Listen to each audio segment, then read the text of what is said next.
to your or our second panel at this fascinating conference. It's very nice that we have 2 hours for this panel, but only 3 speakers. So I already asked them that feel free to extend a bit if you wish, but I will in the end stop you latest after 25 minutes.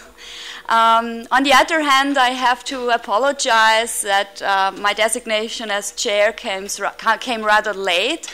Therefore, I asked the speakers to introduce themselves.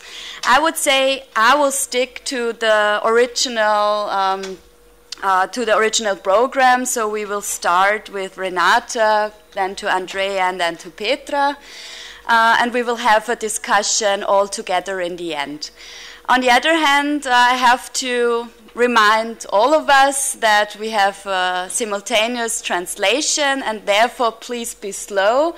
So I already said you don't have to stick to the 15 minutes and maybe choose that you speak a bit slower, that the interpreters have no problem. Sve u redu, dobro. Okay, so we will start with a fascinating paper on Croatian women on the home front between visual archives, historiography, and cultural memories. So, Renata, the floor is yours. Can I stand up? Speak wherever you like.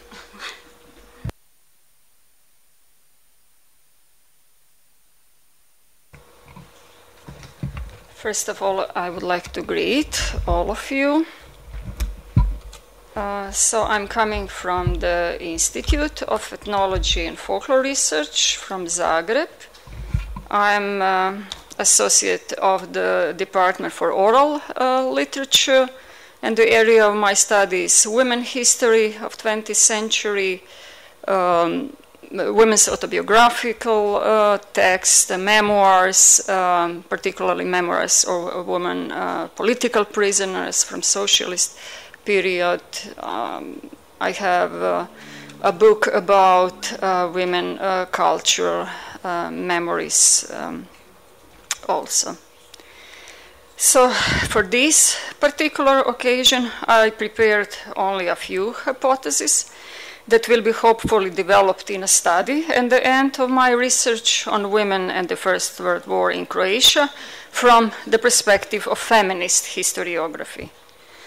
So why is feminist historical and cultural analysis relevant for exploring archival sources, historical processes, and collective imaginaries related to the cultural heritage of the Great War? I have fully embraced assumption by Joan Wallach Scott that, I quote, gender is constitutive element of social relationships and primary way of signifying relationships of power. Together with other feminist historians and scholars in gender and cultural studies, I'm convinced that, I quote, domestic is political and political is always gendered. That gender is analytically productive, leading us not only to an understanding of relations between men and women, but to a deeper analysis of how social and institutional transformations occur. It is a quote by Gall and Klingman book. Thus, my interest as ethnologist and feminist scholar is not focused on female activities or women's organizations during the First World War. It is rather focused on a crucial role of gendered images, concepts, and values in mobilizing, preparing, and then rehabilitating and reproducing the human material of the first modern total war. So gendered logic of normalization or symbolic gratification was often used to welcome glorious violence of defenders or to condemn barbaric violence of the enemy. It became a generator of the war propaganda machine, of stigmatizing the inner and outer enemy with pathological characteristics, such as weakness, femininity, or aggression, and of attaching religious symbolism to victimhood and moral values of warring parties. So, while the old world, with its pillars of identification, was falling apart, the symbolic representation of basic institutions within the realm of empire, in our case the Austro-Hungarian Empire, like families, schools, the state, churches, and the news media, insisted on patriarchal norms and stable gender division of labor, duties, and values, that thus confirming not only the position of women as subordinated to men, but also cementing the hierarchy of classes, nations, and sexes. The interpenetration of desirable social and gender order established a set of values that predefine roles for people within politically unstable monarchy and justify violent action as righteous and honorable behavior in the wartime. Just because a state at war makes free use of every injustice, every act of violence that would dishonor the individual, as Freud commented in his essay Reflections on War and Death, cultural re-inscriptions of honor, patriotism, loyalty, and self-sacrifice into such violent agency were so important. I'm going now to the second part of my presentation, which aim is to point out three possible approaches within the cultural feminist analysis. First will be feminist and gender-sensitive interpretation of the existing archival, particularly visual materials, like magazines, newspapers, particularly women's magazines, posters, postcards, and similar materials. Second, I will point out the importance of looking for new materials and cultural texts related to women's and family history. And the third, I will point out importance of interpreting culture memories, including literature, film, visual art, as a result of an ongoing culture processes and mediated memory transfer.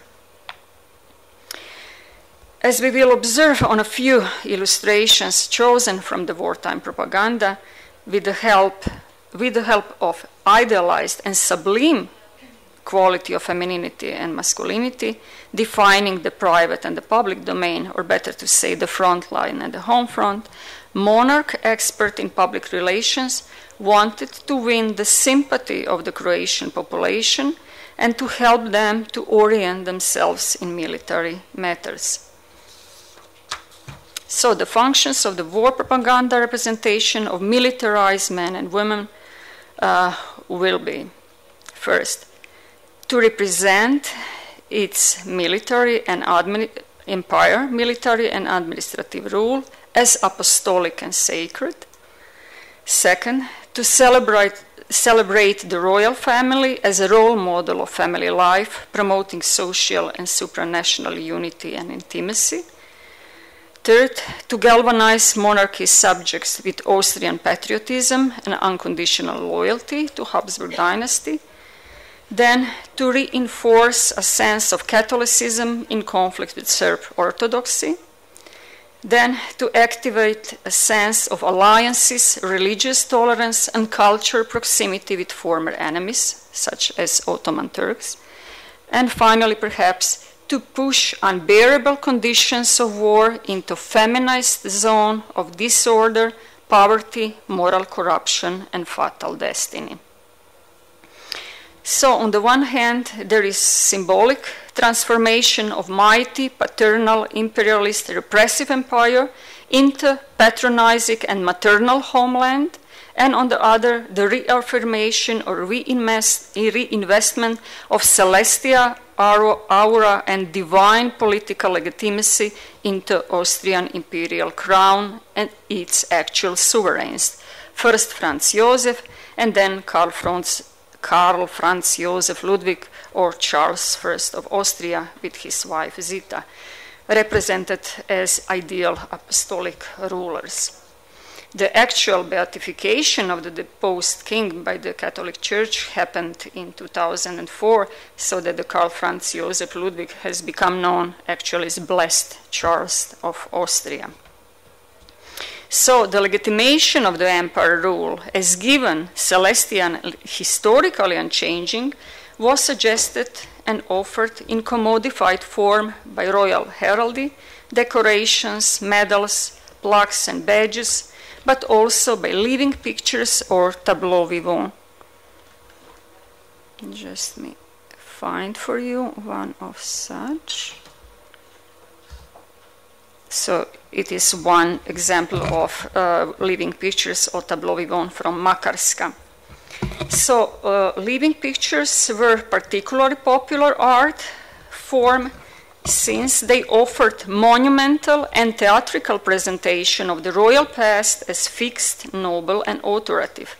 They also supported hierarchical or pyramidal structure of society, feeling ordinary citizens and even pupils, like on the next picture, with feeling citizens with pathos, honor, and pride. As this popular royalist art from the 19th century descended into lower strata of society, to the streets and in schools, women and teachers became its main propagator and performers.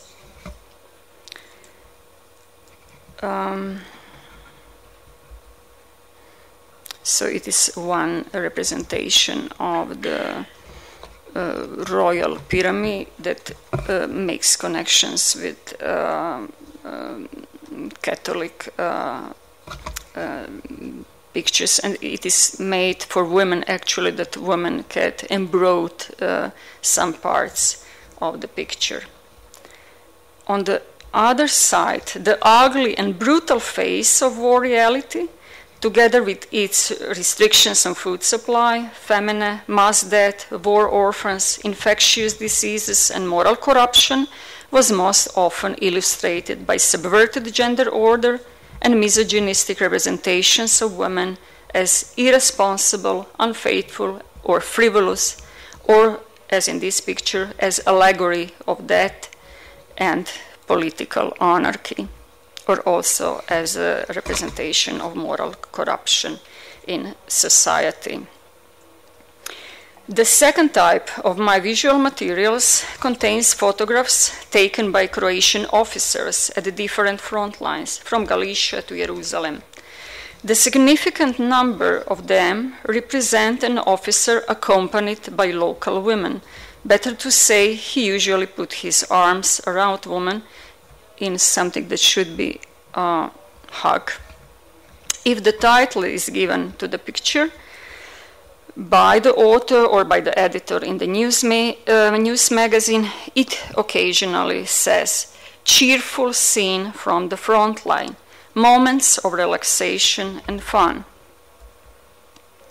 So the lascivious or explicit sexual connotation of those photographs, I will show you more ones. So there are two of women on each side of the officer Lipovčák. There are some pictures from the private album of from Hubert Petan, who is a grandfather of my colleague ethnologist from Galicia. So, lascivious or explicit sexual connotation of those photographs might be interpreted as a special variant of semi-colonial military discourse in which the right to territorial control and the right to acquire new knowledge on the empire's subjects and territories was performed by patronizing tactics of invader, protector, missionary, and folksy guest, all represented in one person, the officer.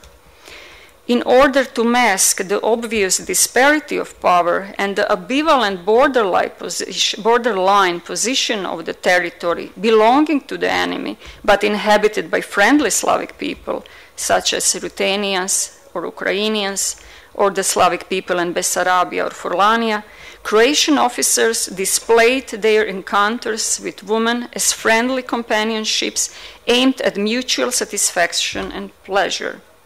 The newspaper's comments about those friendly and cheerful encounters are full of stereotypes about the Slavic hospitality and Croatian generosity towards the weak and poor village people devastated by war destruction. None of them problematized the power position of military personnel, their sexually permissive behavior, or the anxiety typical for the contact zone with the new or animal territory, full of, I quote one author, full of perils of margins and thresholds in a world of terrifying ambiguities. So the psychological cleft between hostility toward military men and sympathy for the women and children in war zone is even greater in the case of the officers who participated in the battlefields in Serbia and Montenegro. Of course, there is no mention of violence against civilians or sexual violence. On the contrary, in the manner typical for imperialistic colonial mentality, Croatian officers offered not only ethnographic pictures of exoticized people, but the whole range of Enlightenment fantasies about the benefits of authentic, unspoiled life in remote Albanian villages and about incorruptibility of their inhabitants, completely isolated from civilization. As Anne McClintock pointed out, imperial visual scenes are often document of paranoia and megalomania. They most often testify about the crisis and split in male identity between, I quote, a fantasy on conquest and dread of engulfment, between rape and emasculation.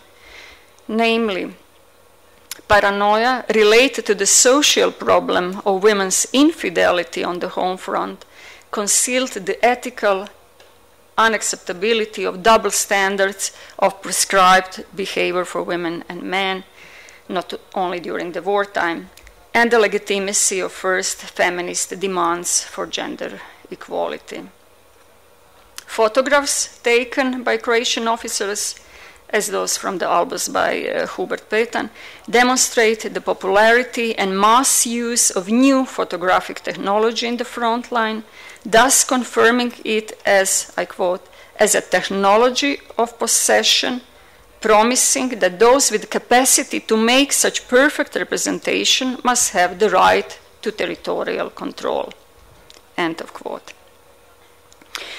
Let me just quickly refer to the importance of looking for new archival materials and cultural texts relating women's and family history. After having been disappointed with the archival institutions I visited, which do not have a single manuscript of female war memoirs or diaries, I mean from Croatian, written by Croatian women or nurse, not to mention published books, the recent retrospective exhibition of Croatian painter Nasta Rojc has brought me more than surprise. Nasta Rojc left her unpublished autobiography entitled Shadow, Lights and Darkness from 1918 in manuscript. The manuscript contains many new and valuable insights about women's intellectual gaze and feminist interpretation of war events and circumstances.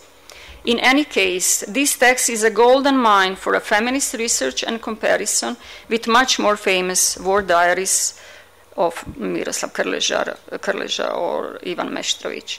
Because Nasta was an educated cosmopolitan woman and painter with a range of international contacts and an unusual love story. Namely, Nasta's life partner was Alexandrine Onslow, the decorated member of the Scottish Women's Hospital, serving on the Russian and on the Thessaloniki front line. However, this brave ambulance driver spent her last 3 decades in Zagreb in complete anonymity. Thanks to Professor of Art Leonida Kovac, I got a glimpse of just a small part of the legacy of Alexandrine Onslow, the world traveler, passionate photographer, sailor, and skipper. So my next task will be to see how to access and look into the metal case containing the secret legacy of Miss Onslow, owned by Croatian, but the best characterization will be eccentric art collector. The other, much more difficult task is to negotiate with the heirs of Nasta's husband, Milan Šenoa, in order to get permission to read and eventually publish Nasta autobiography containing compromising details about her unacceptable sexual orientation and partnership. So, I'm going to the conclusion. The First World War had not only radically changed political and symbolic geography of Europe, encouraged the new movements for the rights of women, union workers, small nations, and colonized people, which finally destroyed the old Europe and Austro-Hungarian Empire. But it marked the beginning of a new era of mass culture and mass consumption, popular prints, posters, postcards, and films. Those new cultural forms of the mediation of war, imperialism, and humanitarian commodity were widespread in the far reaches of the empire. They were initiators of the new memory gestures and commemorative rituals, even during the war, in which the royal symbols, noble chivalrous culture intervened with religious rituals, petty bourgeois pathos, and anonymity of mass death. As Michael Howard nicely formulated in his book War in European History, with the First World War, nation became the center of public loyalty. It provided target, color, excitement, and a sense of self-esteem to people who have already outgrown the century of marvels and haven't yet entered the age of mass culture. The visual representations are an important part of historical inquiry and cultural inquiry, as they reveal the permanent work on collective imagination of the nation, because they have capacity to articulate invisible and traumatic experiences. Visual representations, together with the public acts of remembrance, memorials, and filmic representation, have far-reaching impact on historical knowledge and new memorial imagery of an increasingly globalized public.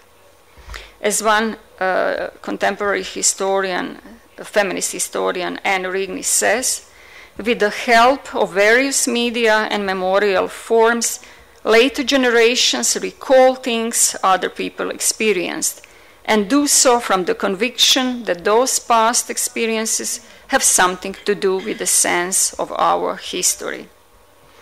So, my last sentence, I wholeheartedly hope that the three-part novel Taboo by Sibila Petlevsky, published just recently, will be filmed or otherwise made closer to a wider audience as it discovers an all-new universe of cultural fantasies, fears, and frustrations that most distinguished intellectuals like Viktor Tausk, Marta Taus, Anto Grebo, or Anita Augsburg experience during the First World War, trying to adjust their talent, medical, scholarly, or political activities with conquering and assimilating politics of empire. Thank you.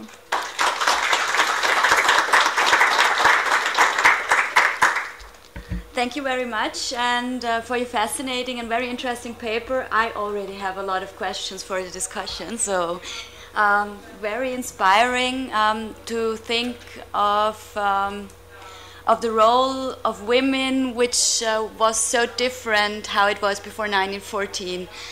And I would like not only to thank you, but I don't want to forget also to thank the interpreters for their good job. And I would say we have a clap now, because in the end I'm sure I will forget it. So thank you very much. So, and the floor is yours, and don't forget to introduce you first.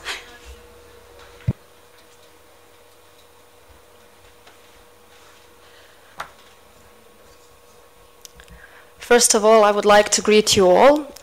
Like you already heard, my name is Andrea Baotić, and I come from Faculty of Philosophy in Sarajevo, where I work as senior teaching and research assistant. And most of my research actually focuses on sculpture in Bosnia and Herzegovina during Austro-Hungarian rule. Before I start, I must say that my paper will be in Bosnian, so I hope it won't be a problem for most of you. My PowerPoint presentation is bilingual, so I hope you will be able to follow it. Dakle, kao što možete vidjeti na naslovu, ono čemu ću ja govoriti danas tiče se komemorativnih praksi u Bosni i Hercegovini nakon 1914. godine, odnosno jednog segmenta koji se tiče dizanja spomenika, i to carskih i ovih ratnih spomenika. Ono što ću pokušati pokazati je da ti spomenici, osim što su trebali sjećati na žrtve atentata i samoga rata, su zapravo svojom vizualnom formom trebali afirmirati povezanost lojalnog stanovništva sa carskom kućom, barem su tako naručitelji željeli. I da bi se uopšte shvatila ova promjena u komemorativnoj praksi gradnje spomenika nakon 1914. godine, potrebno je osvrnuti se na razdoblje koje je naime prethodilo.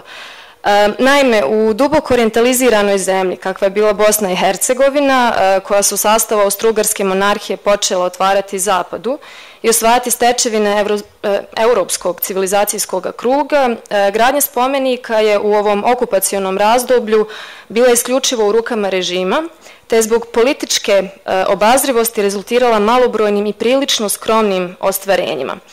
Ova figuralna spomenička plastika, koja je u evropskim gradovima krajem 19. i početkom 20. stoljeća doživjela procvat, u spomenutom razdoblju gotovo potpuno je izostala u Bosni i Hercegovini. Prema nekim tumačenjima, spomenici sa figuralnom plastikom nisu podizani na javnom prostoru kako ne bi izazvali neprijatne reakcije kod domaćeg stanovništva, napose pod navodnicima muslimana i pravoslavaca kojima je vjera branila pravljenje rezanih i livenih likova.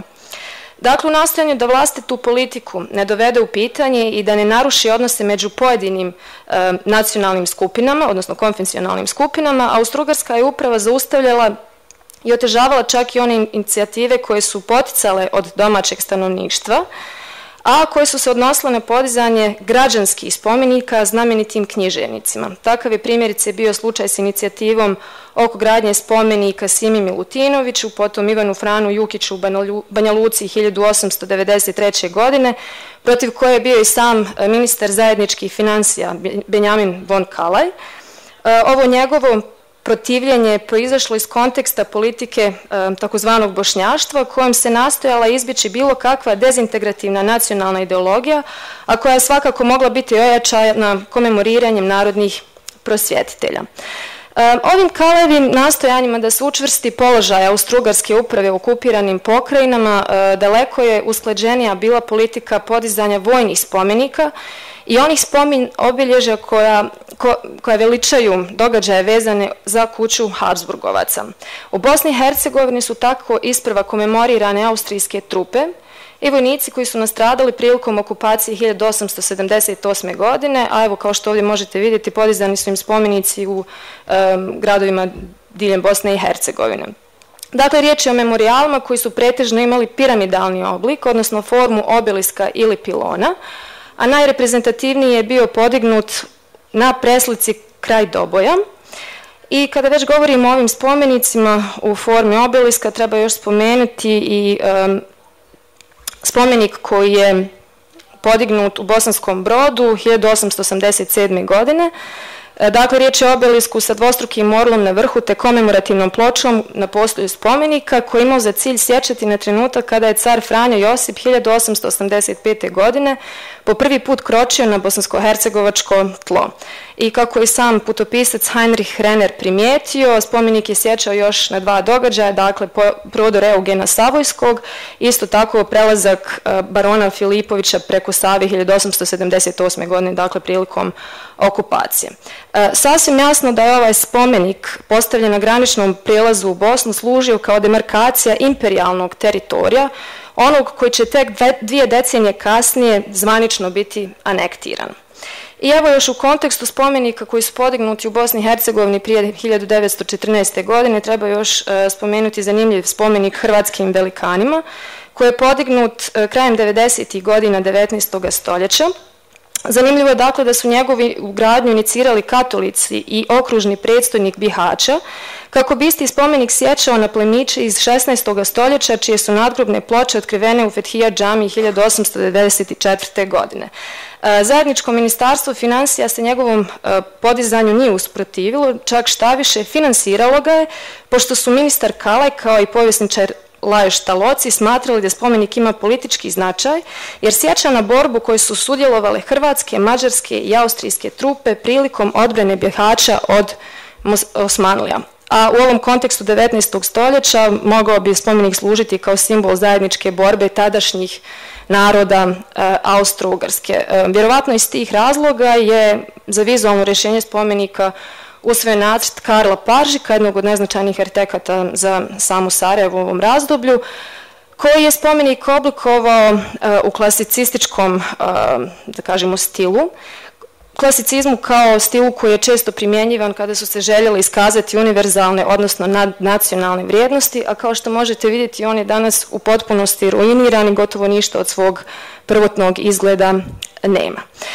Dakle, kada sad već govorimo o prijelomu, dakle, 1914. godini, nakon atentata nad vojvodu Franca Ferdinanda i suprugu mu Sofiju, spomenici u Bosni i Hercegovini dobili su nešto širu primjenu i drugačiju formu. Kako bi žrtve rata bile komemorirane, prvenstveno prijestolonasljednici, a onda i poginuli vojnici koji su se tokom rata borili za cara i domovinu, kotarski uredi i klerikalni krugovi u zemlji su pokretali inicijative za podizanje spomenika na čijoj izvedbi će raditi strani skulptori i arhitekti. Zahvaljujući njima i njihovim realizacijama, spomenici se više ne pojavljuju u dotadašnjoj formi obeliska, nego imaju figuralnu plastiku i to u nadnaravnoj veličini. Među prvim takvima bile su statue cara Franje Josipa koje su podignute u Sanskom mostu 1915. i u Livnu 1916. godine, obje uoči careva rođendana. Kako nas onodobna periodika izvještava, njihovo podizanje su inicirale gradske uprave, a njihove realizacije su doprinijeli građani i seljani neovisno o vjeri i naciji, dakle pod navodnicima, koji su tim činom iskazivali zahvalnost, odanost i povezanost s vladarom, opet pod navodnicima, pod čijim žezlom je njihova zemlja doživjela progres. Sudeći prema retorici koja je pratila svečano otkrivanje spomenika, ovi kipovi trebali su biti dokaz ljubavi pod navodnicima, živi dokaz ljubavi naroda koji je dužan saprati sa sebe ljagu koju je na njega bacila ruka kletog zločina, njegovog odroda. Zatvoreni navodnici, te sjećati na čete koje su se u carevo ime borile i ginule na frontu. Da bi ovi spomenici bili što reprezentativniji, za njihovu izradu je angažiran bečki kipar Teodor Marija Kun, koji je u prijestolnici monarhije već bio poznat po čitavom nizu skulpturalnih dijela. Na oba spomenika, dakle i u Sanskom mostu i u Livnu, on je prikazao cara u nadnaravnoj veličini, u stojećem položaju i u generalskoj odori sa otvorenim kaputom. U formalno-stilskom pogledu ovi carski spomenici bili su istovjetni onima koji su još i ranije postavljeni u Beču i u drugim austrijskim gradovima kada se slavila 50-godišnjica vladavine Franje Josipa. Upravo Kuen je izradio careve statue i kloster Neuburgu i Bad Voslau, koje su gotovo identične primjerima iz Bosne i Hercegovine. Kako je historičar umjetnosti Werner Telesko primijetio, ove careve spomenike odlikuje strogoća, panegirička svečana jednostavnost, koja prije svega treba da naglasi vezu cara sa vojskom. Naravno, za sredinu kakava je Beč, ove statue su mogle izgledati jednostavno i nepretenciozno, no u sredini kakva je bila Bosna i Hercegovina, dvometarski kipovi monarha na jednako visokim postoljima su zacijelo izgledali impresivno, te su na eksplicitan način demonstrirali imperialno prisustvo vladara. Među imperialnim spomenicima koji su iskazivali lojalnost vladarskoj kući i žal za atentatom, značajno mjesto zauzima memorijal podignut u sjećanje na ubijene Franca Ferdinanda i Sofiju. Ovaj ekspijatorni spomenik ili spomenik umorstva podignut je u Sarajevu 28. juna 1917. godine na mjestu gdje se desio atentat, a sastojao se zapravo od 3 dijela. Dakle, komemorativne ploče od ljevanog željeza na cesti, zatim kamene klupe na desnoj strani Latinske ćuprije, te arhitektonski skulpturalno oblikovanog spomenika na lijevoj strani. Dakle, ovaj spomenik sadrži medaljon sa portretima nadvojvode i vojvodkinje, iznad njih su smještena ova dva stuba koji nose sarkofag i grbove, odnosno krune carske kuće, a u podnožju je još smještena i niša sa prikazom Pieta, dakle ona je često na fotografijama koje se reproduciraju odnosno sakrivena zbog vijenaca koji su bili postavljeni na to mjesto. E sad, odabir rješenja spomenika je bio u rukama zemaljskog poglavara baruna Stjepana Starkotića, dok je izrada nacrta i izvedba spomenika bila povjerena mađarskom arhitekti i nadporučniku Eugenu Boriju. Kako nas periodika izvještava, inicijativa za gradnju spomenika je potekla od vojnih krugova, a kod sakupljanja priloga za gradnju spomenika koje je išlo dosta teško, najveće zasluge su imali spomenuti Bori, te pripadnici klerikalnih krugova, ponajviše velečasni Anton Puntigam koji je dao u stvari posljednje pomazanje nadvojvodi i vojvodkinji. Ovaj spomenuti Puntigam je zdušno organizirao i prikupljanje priloga za još veći projekat koji je trebao komemorirati ubijene prijestolonasljednike, a riječ je o omladinskom Sofijinom domu i crkvi Franca Ferdinanda, koji su trebali služiti školskim ustanovama i vojnim posadama. Kako arhivskim podacima stoji, akcija je pod navodnicima bila zasnovana na katoličkom temelju te ju je odobrila zemaljska vlada, a time i carsko i kraljevsko ministarstvo financija. Bor je i za ovaj projekt izradio nacrt te u buduću crkvu koncipirao kao monumentalnu građevinu u romaničkom stilu, koja bi da je ishod rata bio drugačiji bila izgrađena na Kovačićima te bi dominirala tim dijelom grada. Dakle, oba ova Borjeva projekta, kako ovo realizirano spomeničko, tako je ovo nerealizirano kada je u pitanju crkva, sadrže sakralne elemente, a oni ih usko vezuju za katoličku crkvu i pored toga nose formalno stilska obilježja historicizma koja u svojoj retrogradnosti i masivnim i čvrstim formama nastoji sugerirati stabilnost i trajnost monarhije, čija snaga leži u sprezi dinastije, vojske i crkve. I kada je riječ o komemoriranju vojnika koji su dali život boreći se za domovinu i monarhiju, već je spomenuto da je sjećanje na njih indirektno bilo inkorporirano u figuralnim carskim spomenicima. Eksplicitnije se sjećanje na njih očitovalo u takozvanim ratnim spomenicima, kao što su ovdje prikazani vitez u željezu, koje je pod pokroviteljstvom Sarkotića izrađeno u Beču, odnosno izradio ga je Franc Železni 1915. godine, kao i Bošnjak bojovnik koji je podignut u Ključu. Ovi kipovi bili su dosta skromnih dimenzija od umirućeg glava, dakle monumentalne statue koje isto radio slovenački kipar Josip Urbanija 1916. i 1918. godine za vojno groblje na Koševu u Sarajevu. Poznato je da je motiv glava bio čest kod komemoriranja poginulih boraca u srednjoevropskom kontekstu, a porijeklo vuče još od spomenika kod Asperna iz 1858. godine.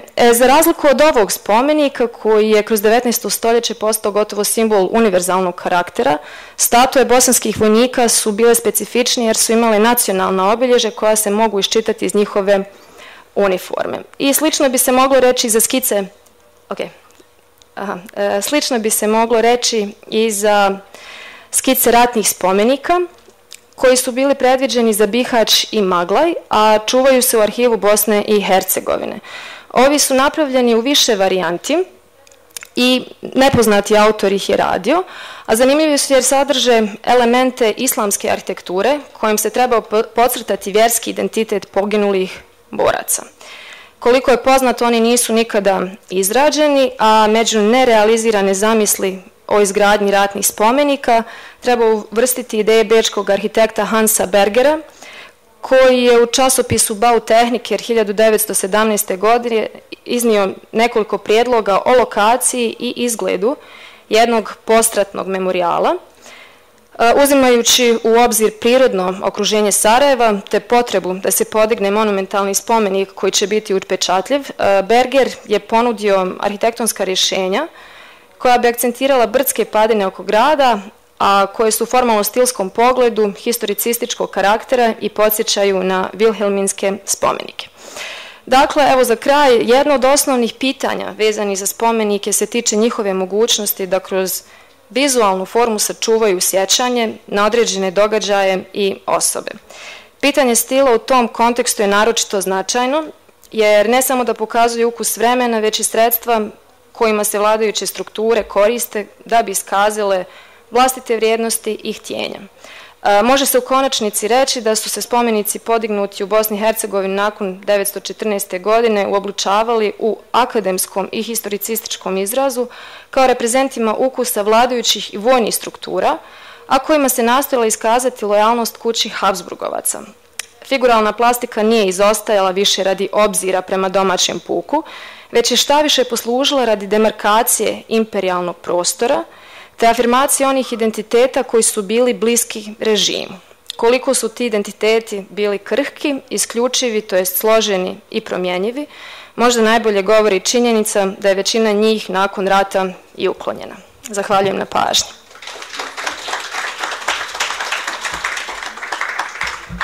Hvala lepa. Now Petra Svoljšak, our last speaker of this panel, will speak about the Slovenian remembrance of World War I. So the floor is yours, and don't forget to introduce yourself first. Thank you very much. So I'm coming from Ljubljana, from the Historical Institute of the Scientific Research Center of the Slovenian Academy of Sciences and Arts. Well, at the moment I'm also the head of this institute, and I'm dealing for the whole of my professional life, I won't say how long it is, with the First World War. I'm also a lecturer at the University of Nova Gorica, and I will tell you something about my another function, but not because of it, but because of the fact that Slovenia has funded a national committee that for the commemoration of the centenaries of the First World War, and I'm a vice president of this committee, and I hope that well, I have to leave Sarajevo earlier because of this new state duties, the opening of the Central Slovenian exhibition on Saturday in Ljubljana. So what about the Slovenian remembrance of the World War I? What shaped the Slovenian historical remembrance of the First World War? What were the agencies that directed the streams of the Slovenian remembrance flows? The position of the Slovenes at the outbreak of the First World War was rather diversified in terms of military participation, and especially an overall Slovenian war experience after the opening of the battlefield between Italy and Austria-Hungary, which also cut the Slovenian ethnic territory. The majority of Slovenes fought in the Austro-Hungarian army, and among 1.2 million fallen Austro-Hungarian soldiers, there are between 35 and 40,000 Slovenian soldiers out of 1.8 of the Slovenian population, which was then above the Austrian average. Some Slovenes were volunteers in the Serbian and the Light armies, and the Venetian Slovenes, who were the Italian citizens, fought in the Italian army. The end of the First World War undermined the foundations of the centuries-long existence of the Slovenian provinces after the safe patronage of the Habsburg crown. The turning point in the Slovenian history of the 20th century was thus the year 1918, with the establishment of the new Yugoslav state and the loss of a third of the Slovenian ethnic territory in the following 2 years. From the perspective of historical memorizing, including World War I, the ethnocentric model was introduced in contrast with the Austro-Hungarian idealistic concept of history and memory. Next important turning points were the Second World War and the Social Revolution that placed new demands in the context of historical remembrance, and the First Imperialistic War lost its state-building importance.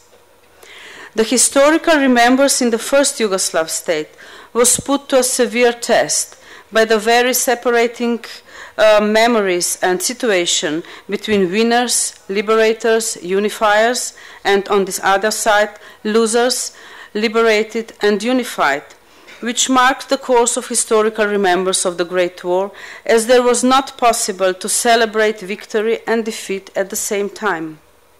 The latter did not mark the Slovenian remembrance to the same extent as it influenced the position of the Slovenian World War I experience in the state-building Yugoslav memorization of the Great War. The Yugoslav state's new historical conception and its World War I mythology, based on the Yugoslavism, referred to a minority of the Slovenes. This is the Slovenian volunteers who had served in the Serbian or Allied armies during the war and had fought for the first Yugoslav state. The Slovenian historical remembrance of the First World War was for many decades based exclusively on the memorial literature as well as on the position of the commemoration of the victims of the war that was above all materialized through a central state memorial dedicated to the fallen soldiers. The memorial literature clearly reflects the state-building memorization preferences that had to support the Central Yugoslav political course and create a common Yugoslav culture and united memory of the historical events. The mainstream of the interwar Yugoslav war remembrance evolved around the thematization of the Serbian war effort and the withdrawal of the Serbian army with the king and the government along the Albanian mountains to the island of Corfu, as well as the Yugoslav volunteer movement. The latter became the most popularized war theme also in the Slovenian part of the Yugoslav kingdom. Although the Slovenian volunteer movement could perfectly fit into the Yugoslav remembrance frame, their actually military role was in fact very modest, though it should have mattered in terms of their symbolic effort in making the first Yugoslavia. But the unsuccessful attempts of the volunteer veterans to become an active part of the Yugoslav historical remembrance demonstrate the double standards in the handling of public memory of World War I in the first Yugoslavia. Well, after the 1945, the volunteers movement, just like many other World War I themes, withdrew from the public memory, with an exception of an attempt to partly configure the movement to the needs of the socialist revolution and managed to adapt to the new political course. A very similar development could be observed researching the thematization and remembrance of the military uprisings of the Slovenian regiments in May 1918. These military uprisings were the result of deteriorating conditions of the Austro-Hungarian army and were mostly led by the returnees from the Russian captivity, where they experienced the Russian revolutions, which ended the war and made it possible to the soldiers to return home, where they had the Slovenian soldiers and many others, Austro-Hungarian soldiers, they had to rejoin the army and combat in the last Austro-Hungarian offensives on the Italian front. The idea of the end of the war was then associated to the Bolshevist propaganda and thus condemned by the Austrian authorities. The remembrance of the uprisings was interpreted in the first Yugoslavia as an important turning point in the movement toward the creation of the new state, as they aided to the disintegration of the Habsburg monarchy. After 1945, a special emphasis was put on the so-called Red Uprising of the Austro-Hungarian Marines in Boka Kotorska in January 1918, indeed influenced by the Bolshevist ideas. The uprisings in Austro-Hungarian army focused on the revolutionary ideas associated particularly to the idea of ending the war by means of a revolutionary act, which was the central driving force of the leaders of the uprisings, all violently suppressed. The political use or abuse of the matter could thus be traced in official historiography of the Second Yugoslavia. In the 1920s and in the 1930s, a series of memories of war captivity was published, describing the turbulent and difficult captivity of Slovenian soldiers of Austro-Hungarian army in Russia. On the other hand, these are very vivid accounts of the PO's experience, and above all, they represent a virtual encyclopedic description and travel books of what they have lived, whom they had met, the many different Russian people, languages, traditions, religions. Many POs returned from Russia after the war and were under suspicion of the new Yugoslav and also Slovenian authorities because they returned from revolutionary Bolshevik Russia, maybe also affected by Bolsheviks, thus their adaptation to a new political, social, even cultural environment was very difficult. A very interesting issue of the First World War Slovenian remembers is represented by the memory of Socha-Isonzo front, which was the result of the negotiations between Italy and the intent concluded by the London Treaty in April 1915 and Italian entrance in war in May 1915.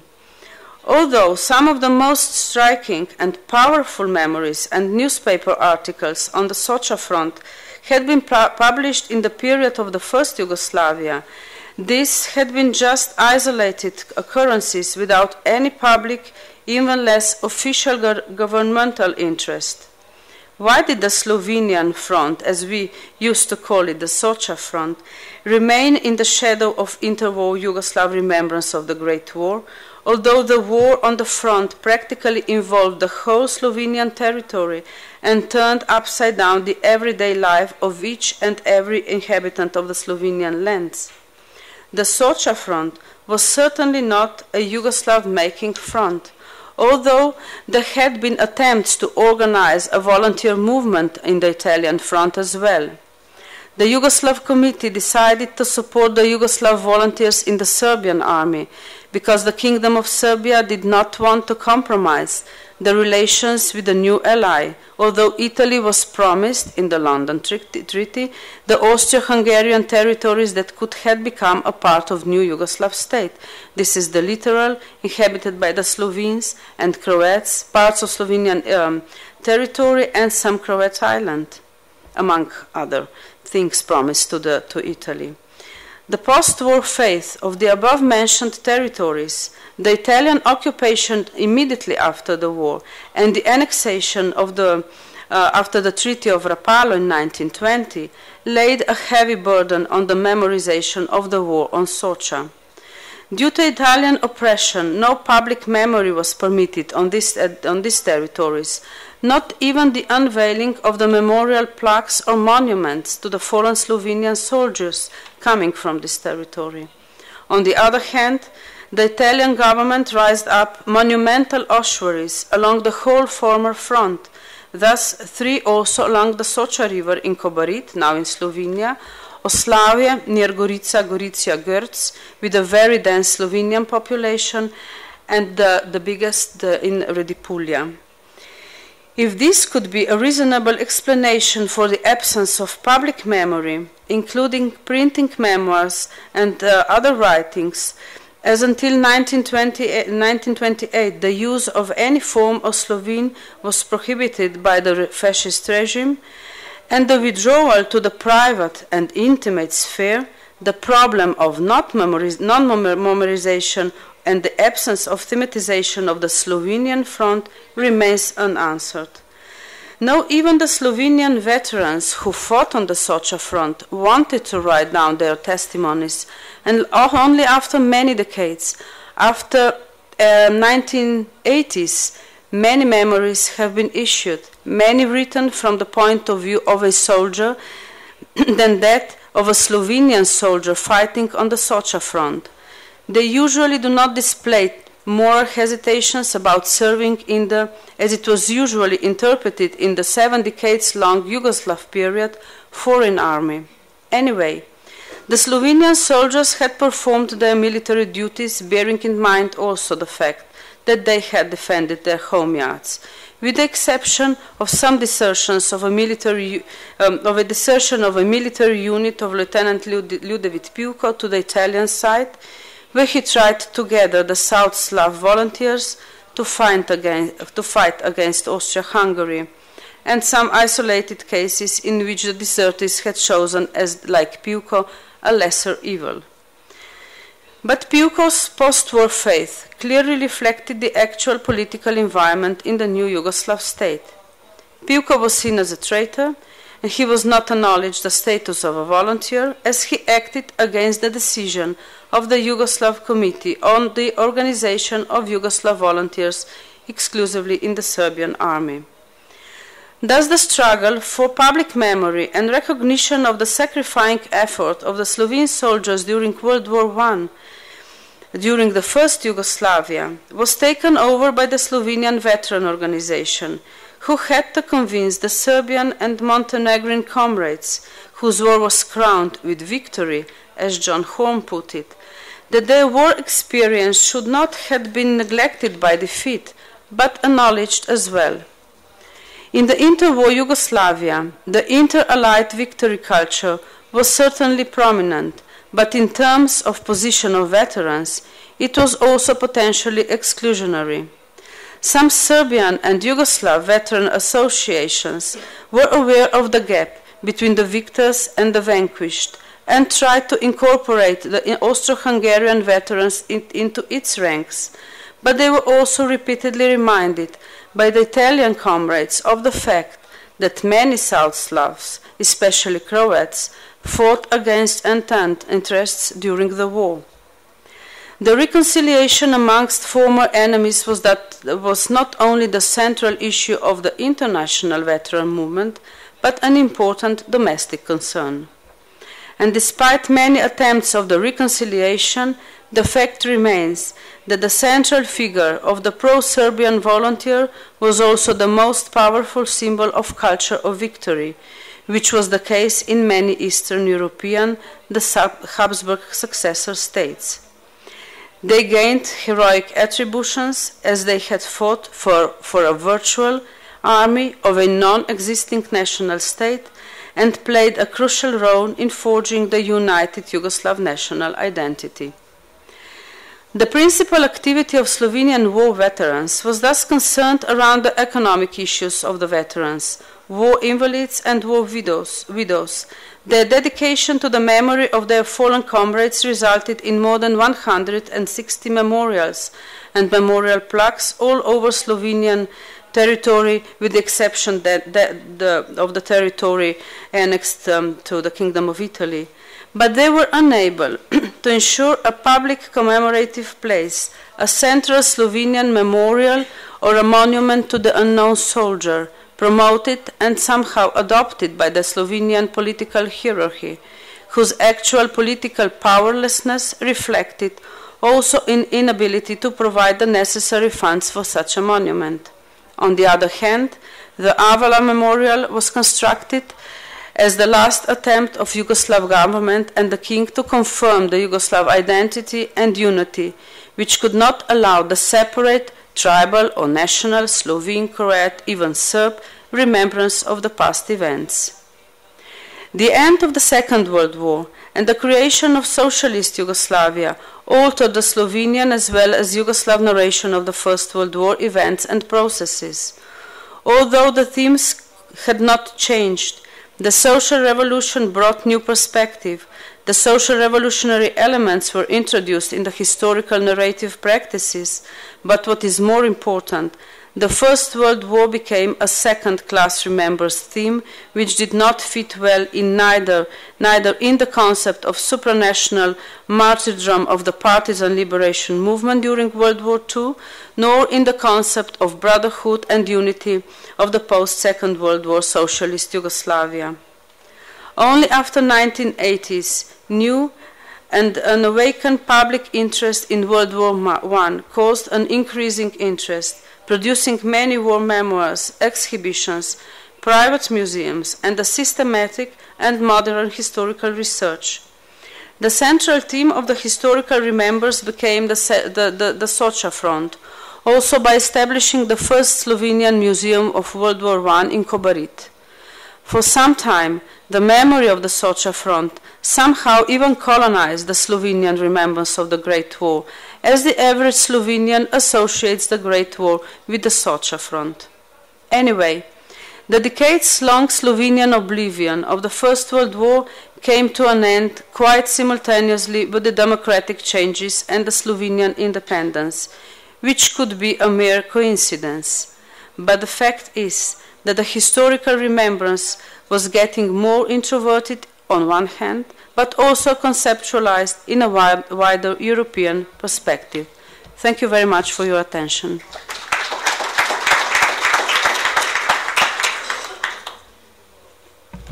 Thank you very much for your paper and for all papers of this panel. I would like to open the floor for a discussion. So I would say just raise your hand who has now a very urgent question. Okay, maybe we do it like that. So we have one question, answer, because we still have almost 1 hour to discuss. So who has the first question? Okay, we do it with the microphone, so just wait.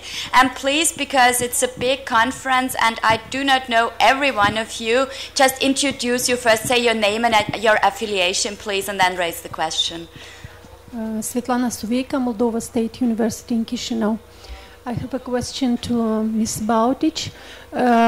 It's about the fate of the monuments you presented. What is the fate of those monuments after the war, and how did they fit in this nation-state perspective? Thank you.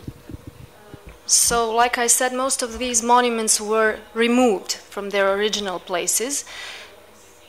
I must have understood. I didn't hear. So. Okay, yeah, most of them were removed, and I actually thought they were destroyed because they didn't actually fit in that story about kingdom of Serbs, Croats, and Slovenes. And actually, they were not all of them were destroyed. Some of them were removed to Landesmuseum, National Museum, and recently some of them have been restored. So two of them, actually, the statue of Franz Josef is now in National Gallery in the entrance room, and the expiation monument, actually, the relief of Franz Ferdinand and his wife are also being restored. So they're displayed right now. Yeah, you can see them in National Gallery at this very moment, yeah. Thanks. I think there is a second question over there in the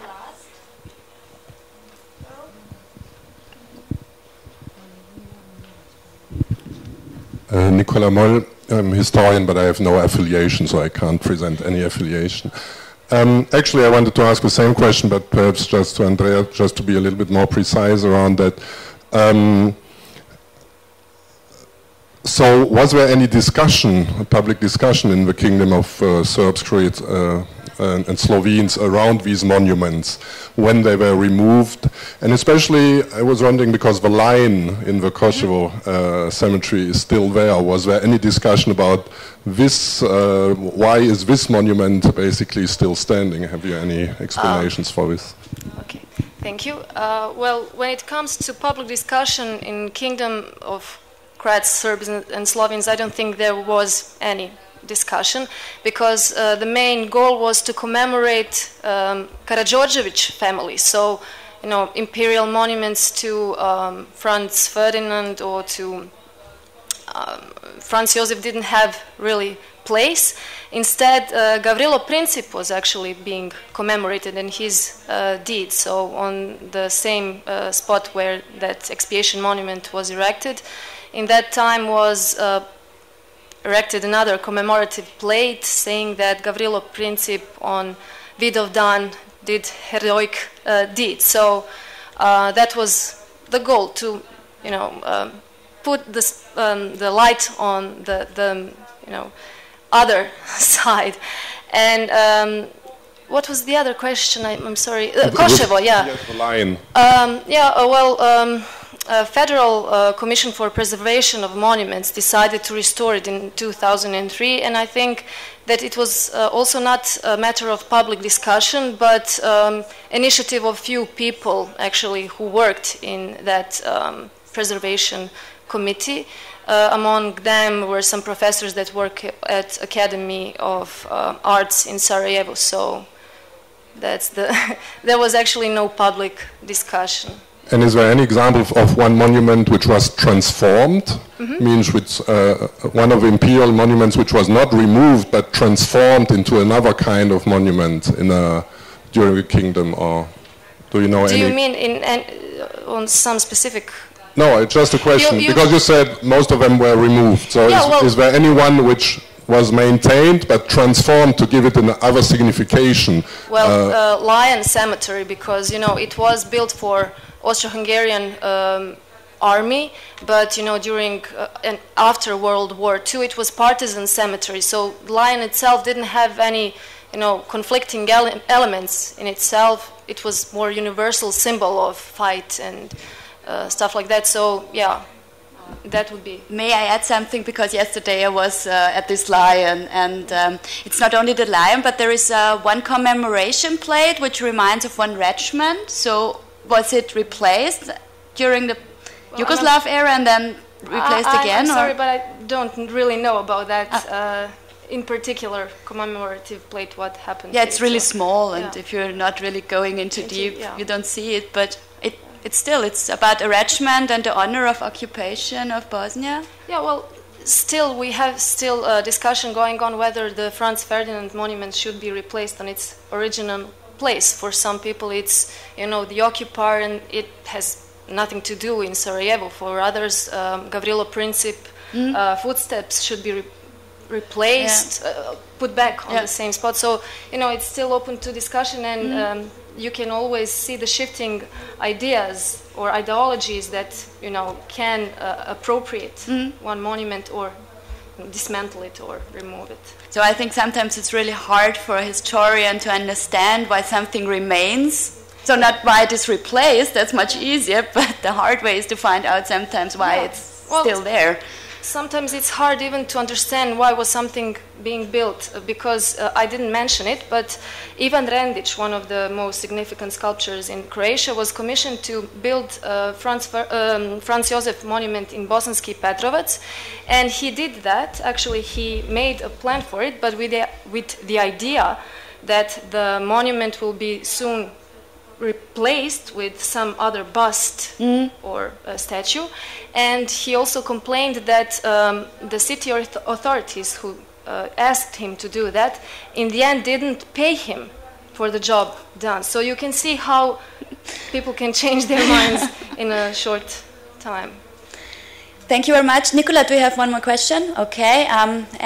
Great. Well, 3 hands. Yeah, we will start to discuss, and we have still 45 minutes. Okay, it's up to you. Dobar dan, Sonja Dujmović, Institut za istoriju.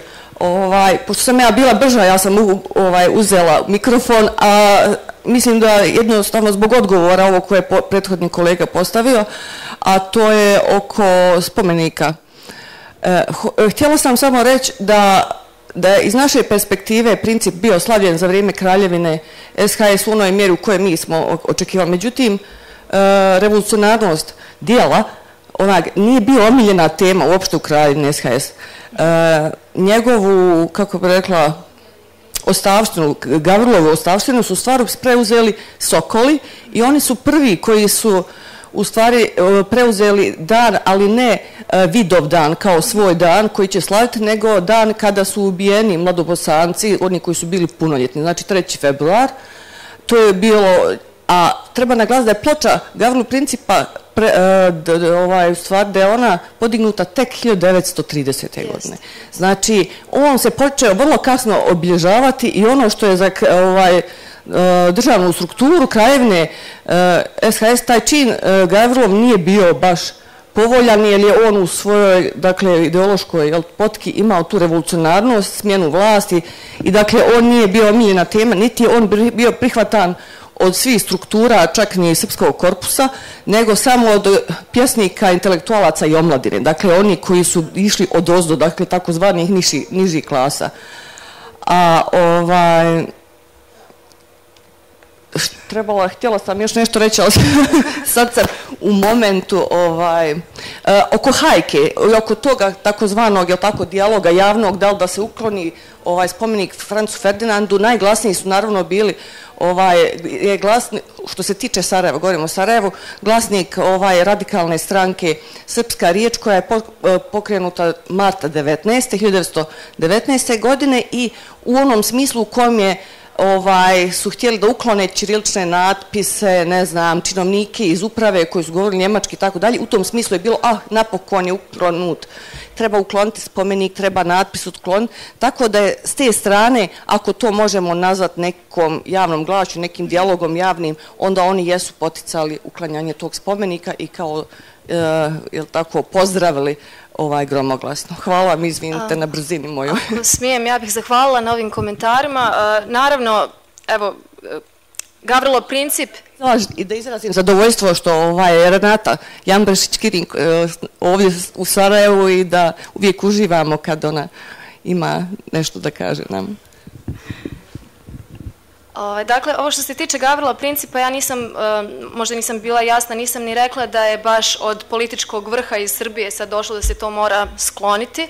Međutim, mislim da imperialni spomenici, podignuti Habsburgovcima, nisu mogli se naći na istom prostoru u kojem vladaju Karađorđevići, ali činjenica jeste da u stvari Gavrilo Princip je daleko više bio slavljen nakon Drugog svjetskog rata. I upravo zbog toga se tada, 45. pa do 53. kada je otvoren taj muzej Mlade Bosne, zapravo radi na isticanju njegovog tog herojskog čina u smislu da on je bio jedan od onih potlačenih, običnih ljudi koji su se uspjeli usprotiviti jačem, nadmoćnom neprijatelju i pobijediti ga. Taj narativ se mogao jako dobro uklopiti u ovu priču nakon Drugog svjetskog rata i zato evo i taj spomenik, te Principove stope koje nisu baš mnogima najjasnije, zapravo upravo su jedan vid konceptualnog spomenika gdje bilo ko može stati na te stope i zapitati se, odnosno naći se na mjestu tog Gavrila Principa, zapitati se da li je on heroj ili možda nije, uglavnom u tom kontekstu se o to može razmišljati. So thank you very much. We have a lot more questions. So I saw one here. Philip Hammerschak, please. Philip Hammerschak, Zagreb Faculty of Law. I would like to pose two questions and perhaps try one comparison with monuments in Croatia. My first question, so were some of the monuments destroyed in the very first days of the fall of the monarchy by the mob, by the angry mob, or was it waited for some sort of official action? Well, unfortunately, I haven't found any information on that, whether they were destroyed. Okay, and another question is, was there any monuments erected after the war to the fallen soldiers here in Bosnia? Well, actually, Bojana Pejić, who actually wrote a paper on commemorative practices in ex-Yugoslavia, said that those sites like Bosnia, Croatia, where people fought for Austro-Hungary, didn't really erect any monuments to fallen soldiers because they were fighting, Serbia. But I know about one monument being built in Doboj to those who were killed, for those Serbs who were killed during the war. That's what I know about. Okay, now the comparison. Yeah. So, of course, all the imperial monuments in Croatia, as far as you know, were destroyed. They don't exist anymore. There is no monument to any Habsburg member of Habsburg monarchy. But there were some monuments erected, for instance, by the Jewish community that have survived. Liliana here will make a presentation later. And perhaps the most curious thing is that in 1939 there was erected a monument at Zagreb Mirogoj Cemetery, Central Cemetery of Zagreb, dedicated to the fallen soldiers of all sides. In fact, it was not directly dedicated, but there was no inscription on it. No, but it was known that it was to the fallen soldiers, and it presented like a Pietà statue of a dying young man in arms of his mother, without any military uniform or decoration or else. The monument did survive to this day, and it is one of these changed monuments, because in 1994 Zagreb association, civil association that tried to some actions in a way of memory. They put the inscription dedicated to the fallen Croatian soldiers fallen in the First War, and that stated that this was the original inscription as put in 1939. As far as archival evidence tells us, there was no inscription, and in fact, and this is a fact that was forgotten for all these years, this is a monument over the ossuary containing 3,300 soldiers that died in Zagreb hospitals, the soldiers belonging to the all sides. So Austrians, Hungarians, Croatians fighting in Austrian-Hungarian army, Serb prisoners of war, even Romanians, and so on.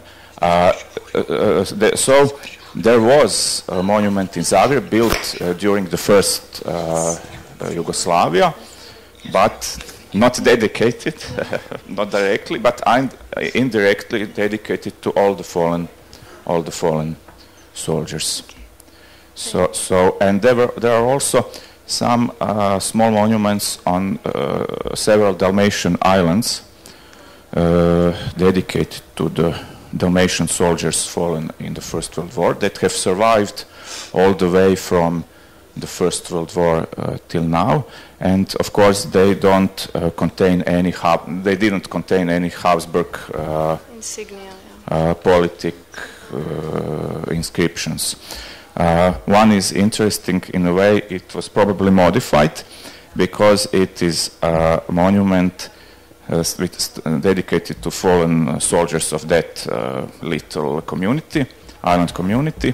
The first year is 1914, the starting year of the First World War, and the last year is 1921, the year that Italian occupation had finished. So it was a kind of 7-year war. So this it was very interesting to me, and we in Croatia, in fact, are every day prepared to find some new forgotten monument. So thank you. Do you want to add something? No, I was just, I wanted to say that I know about this practice of commemorating all soldiers in maybe France, Germany, etc. Actually, Douaumont, Verdun, those are the places where all of the soldiers were commemorated because they died there, and there's a big ossuary and monument dedicated to them. I don't know about any in Bosnia and Herzegovina, but who knows, maybe we will excavate something in the near future. To a degree, it was a practical need, because during the war, all the soldiers were buried in individual graves.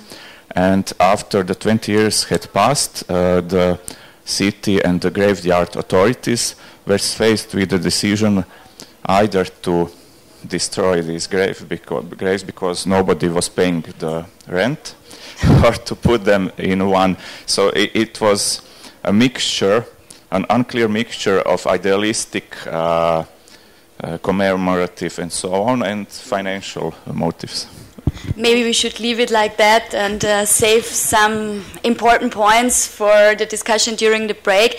But what I think, for a person as I am, who never did research on remembrance and commemoration, what I find so fascinating when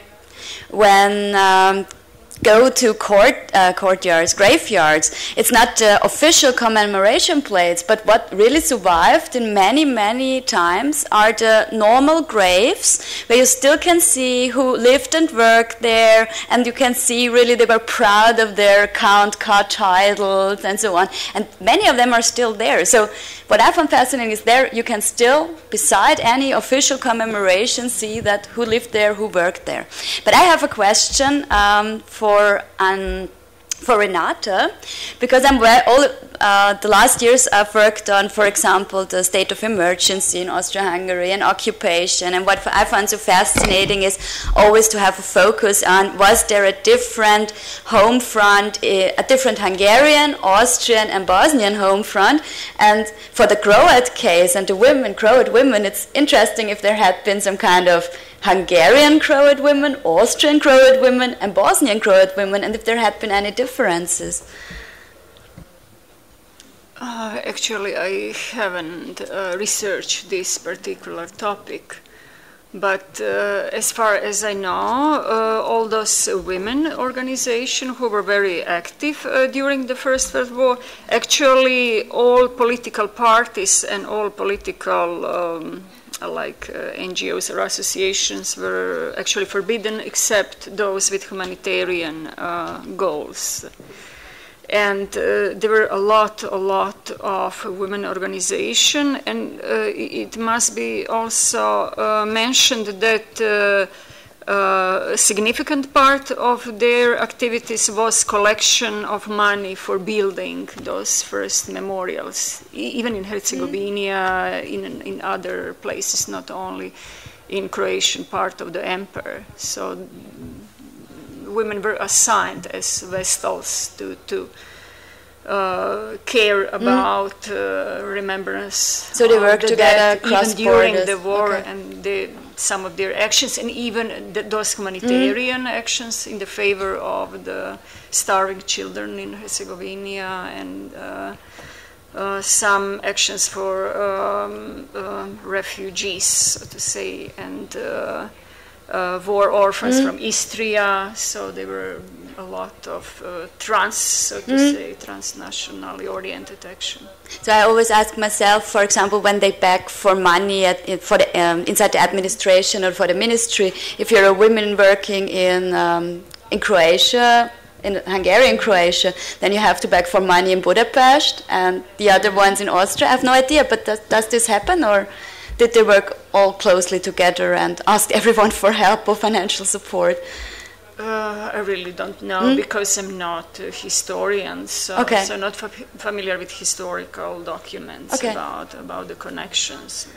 But it's interesting that in your sources it does not make any difference. For me, culture texts have no borders, so to say. Good. Very interesting, thank you. Yeah? Because the Slovenian experience is rather the same as Croatian.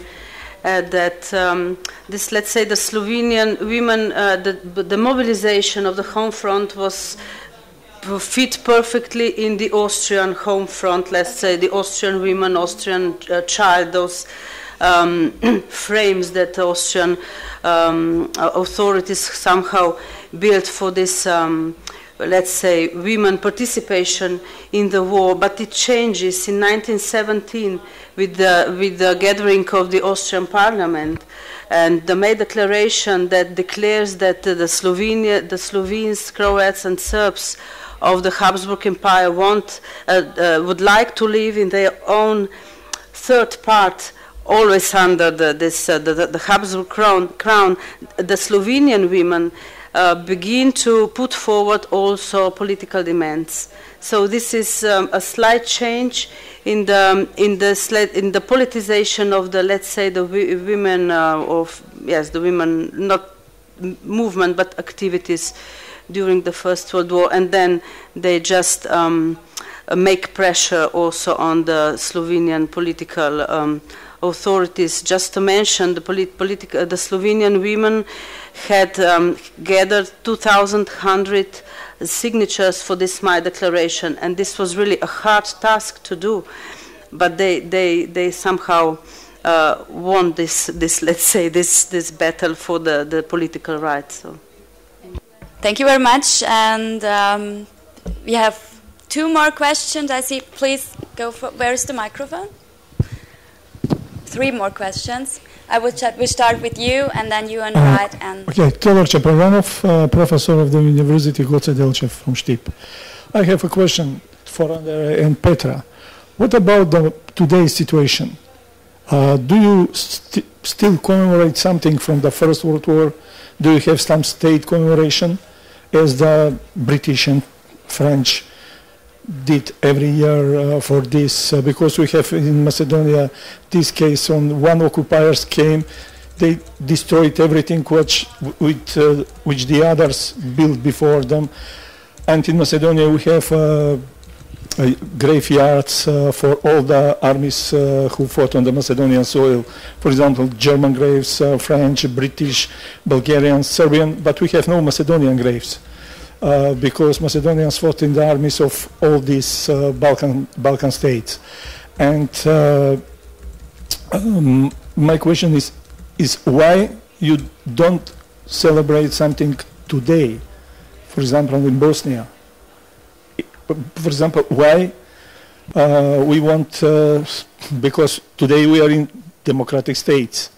And as you said, you have a lot of monuments which are built in the period after the First World War. Okay, in the Socialist Republic of Yugoslavia it changed, but why not today? We cannot erase this for our memory, that it's happened sometimes in the history. You know, and the question is, if we are trying to erase something, we are doing something to the history. It's not a real history. We cannot forget that, for example, the Macedonians are under the Bulgarians, under the Serbs. For example, the Bosnia and Herzegovina was annexed by the Austro-Hungary. And what about this, for example, the monument of Gavrilo Princip and this? What about today?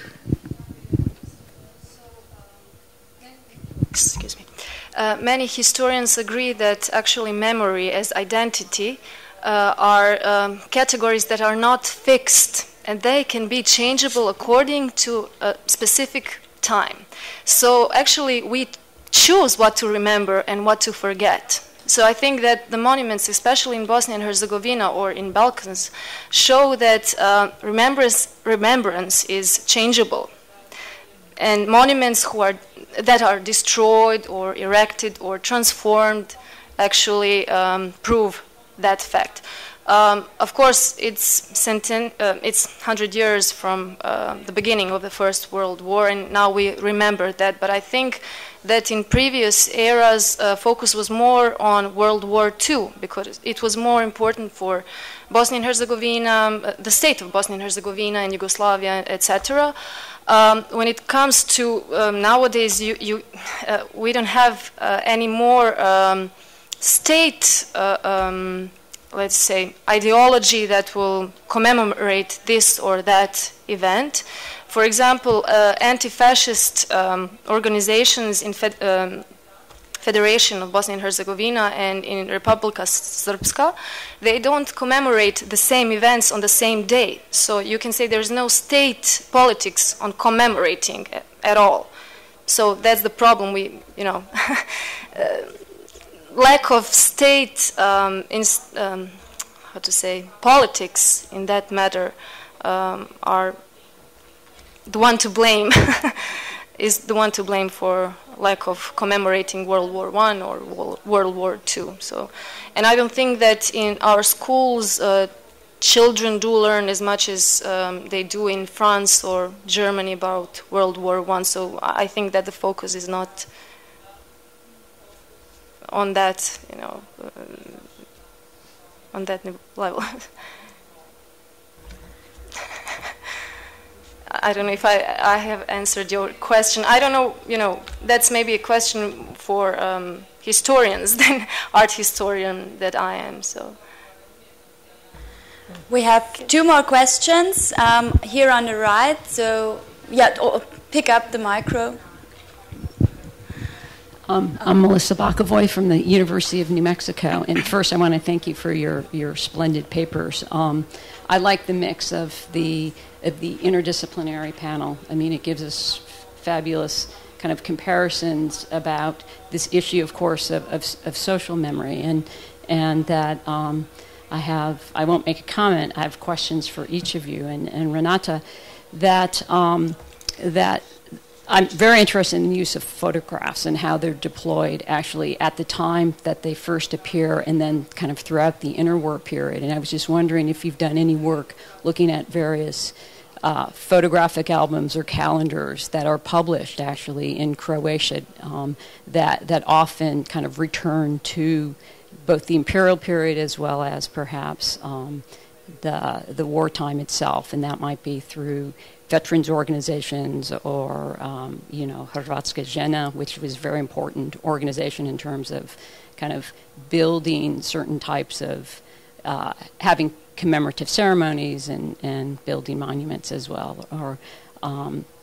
So that's my question to you and Andrea, that what I'm interested in always is actually peasant culture. Right, and that one of the things when you look at monuments, right, and this is again where photographs become incredibly important, because that you have photographic evidence of the monuments that are erected immediately, right, for the war dead, not 10, 15, 20 years later. And that I found that photographic evidence, particularly along the Salonika front, has been very important to tell me about, traditions and this notion truly of mourning as opposed to memorialization, right? I mean, how was this practiced by the men who actually had just experienced a particular battle, okay? And then Petra, nice to see you again.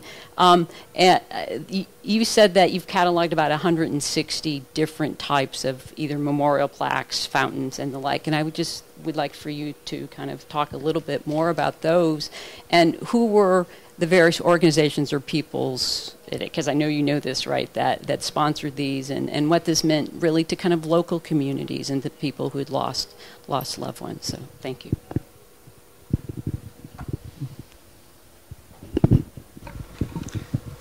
Mogu ja započeti iskoristiti prisutnost prevoditeljice.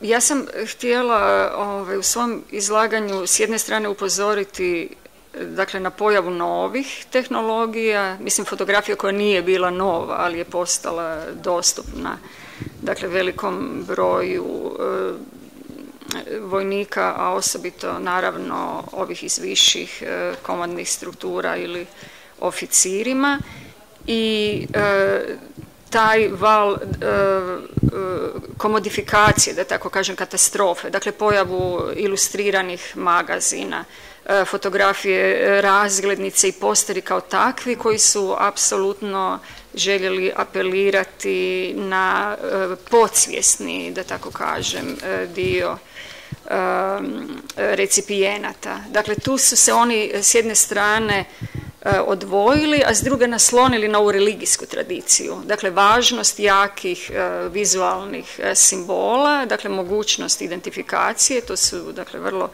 jasni simboli i kao što je primjer ovih živih slika, ali tableau vivant, spuštanje, dakle, jednog ne komemorativnog, nego rituala koji je vezan, dakle, uz reprezentaciju vlasti iz visokih, elitnih u niže slojeve. Tako da mislim da tu ima stvarno mnoštvo materijala. A druga stvar, to su karikature i montaža. Dakle, ovo što je Karl Kraus započeo i što u Hrvatskoj možemo naći osobito u magazinu Ilustrovani list, to je dakle taj pokušaj da se uz pomoć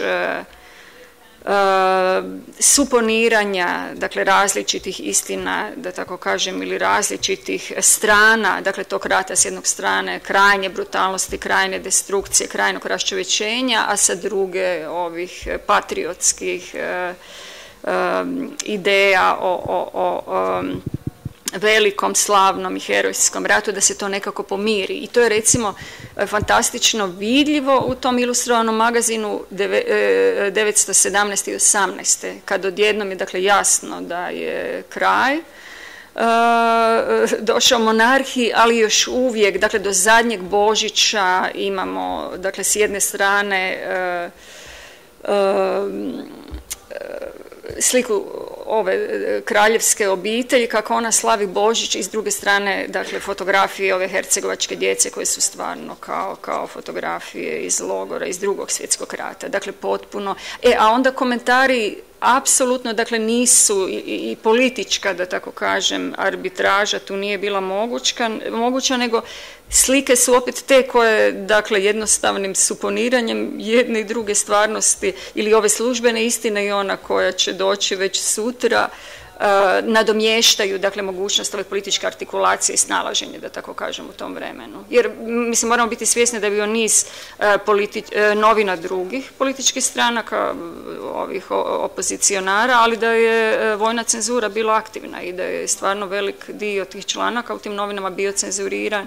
Ali, mislim, svi ovi ozbiljni, da tako kažem, političke novine, prije svega nisu imale ilustracije. Dakle, zato je taj fenomen meni. Mislim, naravno da sam pregledala sve albume iz Prvog svjetskog rata u Hrvatskom državnom arhivu. Ima ih, ali apsolutno velik dio građe, dakle, nestao, još uvijek se ne zna gdje je, ali mi je apsolutno nevjerojatno da postoje tako dragocjeni materijali još uvijek i u privatnom posjedu. Kao što je ovaj moj kolega je bio sa mnom na znanstvenom skupu u Hrvatskom državnom arhivu prije mjesec dana i onda mi je rekao, pa ja imam od svog djeda, i stvarno kad mi je poslao, to su, kao što ste vidjeli, sjajni tehnički i sadržajno materijali koji bi trebali se naći u arhivu. Ali sad je to druga priča o našim državnim institucijama i tom, dakle, stalnom nepovjerenju ljudi u institucije koje bi trebale brinuti o nacionalno važnim temama i uspomenama. I'm not sure I really understood your question. Was it about peasant culture or... Well, it comes to the focus many times when we talk about monuments or those which are... Oh, gosh. I'm sorry. Many times when we talk about monuments, right, is that it is those which are built by... we can say local elites or national elites, right? Mm-hmm. But there are those that are put up by the men themselves along the various fronts. Mm-hmm. And I was just and a really good historical source for those often are photographs. So we're back to photographs. I was just wondering if you've come across any of those. I mean, as I say, I have many from along the Salonika front. So, for example, that you might see a headstone that will have etched into it just a short poem or something like that that refers to, in this case, was referring to returning to Serbia, all right, along that front. And I was just wondering, along the Drina, if there was anything like that or any type of photographic evidence, because obviously that it's very difficult because those disappear, right? They become weather-worn. They eventually become collected into larger ossuaries or the like. So most of the photographs I found, I actually presented to you. So I would say that I didn't find many in the archives I've explored, etc. But I do agree with you that the photographs are really, really important. And when it comes to peasant culture, I need to say that I didn't really, explore in that area, because when talking about monuments, you actually talk about bourgeois culture and imperial culture. So I don't think that peasants were actually involved in that story. So yeah, that's one of the biggest problems about monuments, because they don't really show the real state or the opinion of people, peasant people, or however you wish to call them, but the highest ranked people who are close to royal families or government, etc. So yeah, thank you. Well, thank you very much for the question.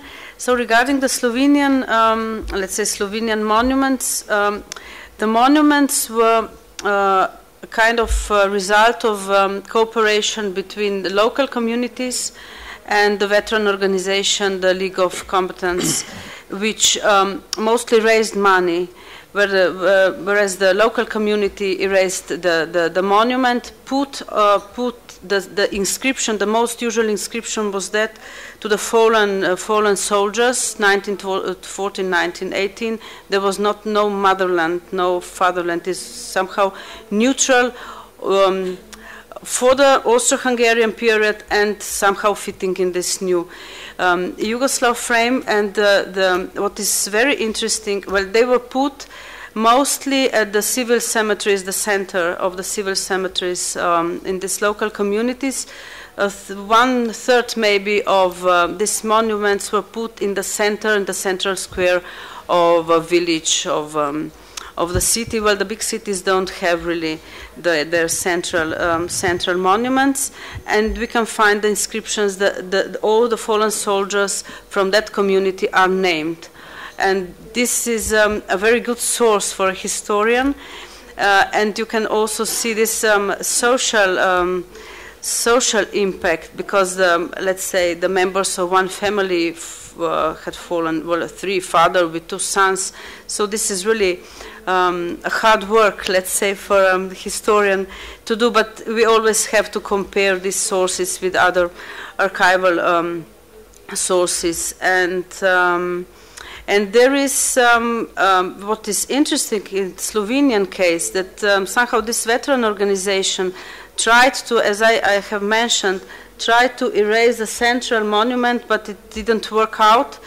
And the place that this central monument should had been put was the central cemetery of Ljubljana, the Žale cemetery, where the dead, fallen, not really fallen, dead soldiers were buried during the whole period of the war, the POs that somehow were gathered in Ljubljana. And there was, and still is, a big Italian war cemetery, 1915, 1918, or 17, where the Italian POs are buried. But there was no Slovenian, let's say, monument. So the Ljubljana authorities, not the state authorities, but the city authorities, somehow decided, the municipal of Ljubljana, to build an ossuary, a big, small ossuary with the statue of the unknown soldier, which we call the Krniolan Janez, the Kranjski Janez, which was the denomination of the Slovenian soldiers during the war. And this was a kind of let's say, compromise between the veteran organization with their wishes and what could really been done during the first Yugoslavia. And when you ask about the central state commemoration, well, Slovenia is going to have a central state commemoration at the place of Žale, the cemetery of Žale, and this commemoration would be dedicated to all who died during the First World War, the military and civilian victims of the First World War, regardless of their nationality and of the site that they fought in. And this will happen on the 9th of September. This is some PR 2014. Thank you very much. I can't remember the writer, but I'm sure he worked for the Count K. Kriegspressequartier, this war propaganda literature office.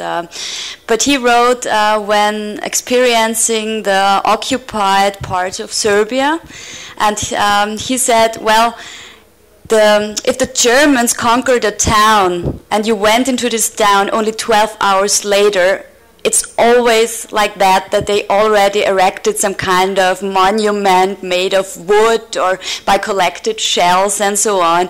But the Austrians did the same, and I think it's what you also said with this small commemoration of the regiment fought here and to identify themselves with this war experience and occupation experience. But what I found really interesting is that the Austro-Hungarian army was not really, I would say they already forbade to do this, because they said, it's only an order I found, and I never ever came across this discussion again, but they said, well, it's an occupied country, and we should not leave too many stuff which says it's our country or we conquered it. So they were not interested in that. But still, I think that's maybe it's some kind of urgent need for any soldier and to commemorate fighting comradeship or something like that and to erect this. And what came into my mind when you talked about this at the Salonika front is the southwestern front in Italy, where you find it, you go hiking and you find it every 10 steps. These small, even if it's only IR 48, infantry regiment number, but it's still in the mind of the people, and it's still tradition of the Austrian army to go there and commemorate. So. Okay, I would say we have one more and the last question, but just wait a second, because I was asked to tell you that the lunch will be at 1:30 and in the same room where the breakfast had taken place. So please raise the last question of our panel. And again, thank you. My name is Petra Todorov. I'm coming from Institute of National History from Skopje. I have two questions. First of all, thank you for very interesting presentations. My question is, my two questions actually related to Petra's Svoljšak presentation. I'm motivated to ask you because I see some similarities with a situation in Macedonia regarding historiography production and the way how World War I is remembered. So my first question is, what is the dominant narrative in the Slovenian historiography? Because sometimes you mention some terms that leads me to a conclusion that, okay, I might be wrong, leads me to a conclusion that you have also the myth of victimization, because you said some ethnic Slovenian territories divided, some Slovenians remained out of what was created after 1918. Slovenia as a part of Kingdom of Serb, Croatian Slovenes. So is this myth of victimization of dominant in the Slovenian historiography, or any other myth regarding which is a product of the national perspectives in historiographic production? And the second question is, but the first question, if you can give me like a definition of the situation in Slovenian historiography in 2-3 sentences. And the second question is there what are the current debates in new trends in the Slovenian historiography regarding the First World War? Does, for example, now the 100 years of the beginning of the First World War influence the Slovenian historians to work more and more on this topic and to challenge some previous findings by the elder historians? Thank you. So thank you very much. Well, I'm not sure I'm going to answer as you would like me to do so, but regarding the first question, first I have to, well, when I talk about memorization or memory, I really talk about memoirs and memory, because the Slovenian historiography during the first, let's say the first Yugoslavia, because it's easier for me to say this way, the Slovenian historiography was developing the debates on the national movements in the 19th century, and it was very introverted into the Middle Ages, ancient history, and the then contemporary history did not really matter to the historians. And so the whole point, the whole memorization of what happened during the Great War was put aside. It was not a part of, let's say, the historical school, the Slovenian historical school, which developed then after the Second World War, and the First World War was really not even not the central. As I said, is what the second class theme. We had only one book, original, on the Slovenian decision to join the Yugoslav. This is the kind of free translation, but it was on the political life in Slovenian lands during the First World War, and the outcome, so the unification with the Kingdom of Serbia. This was one historical book. We had one translation from Czech about the uprisings, and that's all. Till 1980s, as I can recall. And there were two books on the Isonzo front, Socha front, written by the non-historians. And this was the trend till 1980s. The non-historians wrote books about historical events, which is nothing bad. It's bad only for the historians, for the science that didn't interested itself in the Great War. In 1980s, in 1990s, the things have changed, and now I'm not really sure if I have answered the first question, but I'm coming to the second one.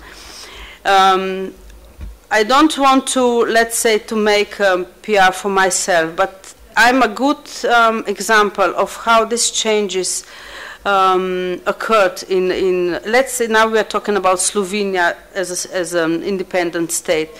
In the 1997, the Slovenian historical science has got the first PhD regarding the First World War, and that was, well, myself.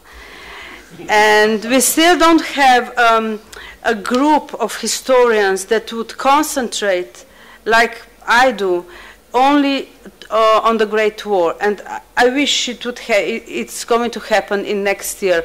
I have many colleagues switching from the Second to the First World War, and this is a good approach because they have this comparative approach to many problems, to many issues, but still, but there is a growing interest, not so much to the military events. We somehow leave the military events to the non-historians. And we do the research on occupations, everyday life, on the home front and on the battlefield, the roles of women, children front. So these are the social and cultural history of the Great War, and we put aside the military, even the Isonzo or Socha military battlefield. We leave it to to those who have somehow managed to make or revive this interest in the First World in the Great War during the 1980s, because there were, as I said, the non-historians and the collectors on the part of the previous battlefield, the collectors who collected the material, physical material from the front, made private collections, and from those private collections, this First World War museum in Kobarit was erected. So this was this is a short, let's say, chronology of what happened. I think we should end with this plea that we're still in urgent need for more research, which should be done, well, under scientific circumstances, interdisciplinary and cross borders. And I do not want to stand, I go and eat because all of us are hungry. And I clap for all of us.